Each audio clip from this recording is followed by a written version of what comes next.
Hey, what's up? Sementine here with this week's weekly roundup.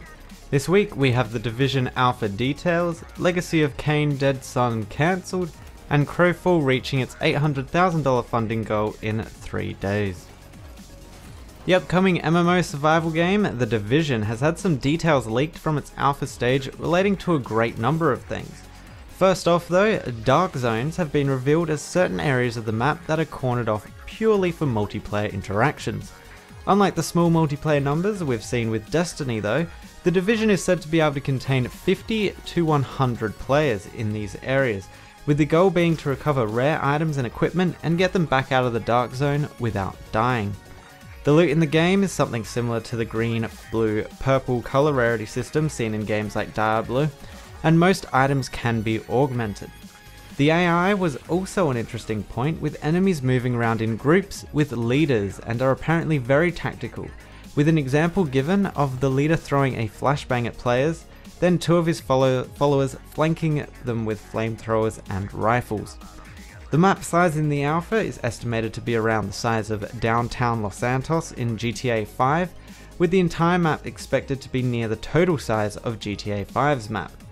The game is rumoured to be looking at a holiday 2015 release date, but don't be surprised if it gets pushed back into 2016. These details were revealed by some of the same alpha testers as from the Assassin's Creed Unity leak, where they reported that game's performance issues. No such performance issues have been reported for The Division, however these details should all be treated as rumours until further official details are released. The next installment in the Fable franchise, Fable Legends, will be a free-to-play title on both Xbox One and PC. The game is aiming for the League of Legends model of rotating free-to-play characters with the option to buy them with in-game or premium currency. As for the villain side of things, you will have access to map-specific monsters, but you can also unlock others via the same methods. Another part of the free-to-play business model includes chests that contain weapons, armors, and augments that can be found on maps and bought in the store.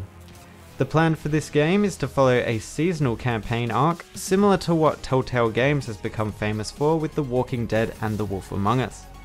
The game's director says that Fable Legends will be aiming for a balanced free-to-play model similar to League of Legends and Hearthstone, and noted that he did not want the game to turn out like World of Tanks' pay-to-win model. The latest installment in the Legacy of Kain franchise, Dead Sun, has been officially cancelled. Screenshots, video, and details about the game were revealed on NeoGAF earlier this week, revealing that the game was planned to release on Xbox 360 and PlayStation 3. With these two platforms playing into the game's demise. The game also featured switching between two worlds in real time, the Spectral and Material worlds, that struggled to run on Unreal Engine 3.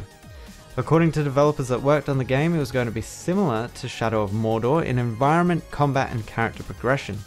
They also said that the game's scope was a little bit too ambitious for the available resources, and that they were pushing the two consoles to their very limits.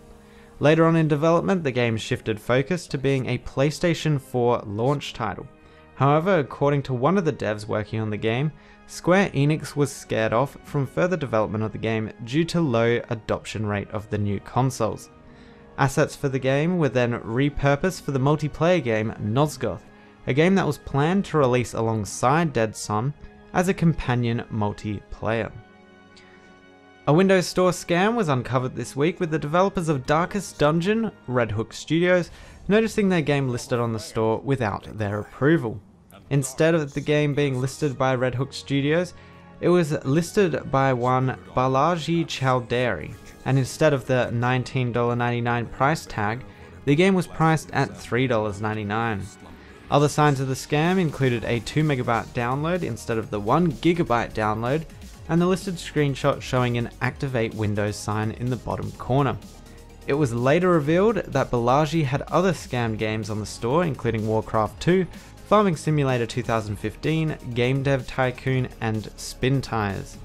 The games and user have since been removed. New MMO Crowfall recently went to Kickstarter looking for an $800,000 funding goal for what Artcraft has dubbed a Throne War MMO, where Game of Thrones meets EVE Online. That $800,000 goal was reached in less than 3 days, with the game now looking towards stretch goals. So, what's so different about Crowfall from any other MMO out there?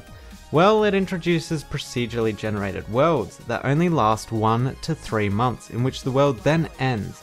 However, your character continues on and moves on to the next randomly generated world. Each world runs in seasons, with enemies getting increasingly stronger and more aggressive each season. The game is also made using voxels, so world destructibility is a key element, along with server rule sets, which can include various rules like which races are allowed to be played, respawn timers, and whether a server is guild vs guild or free for all, and more. Eternal Kingdoms seems to be the only world that will be permanent and will allow players to build and rule over kingdoms.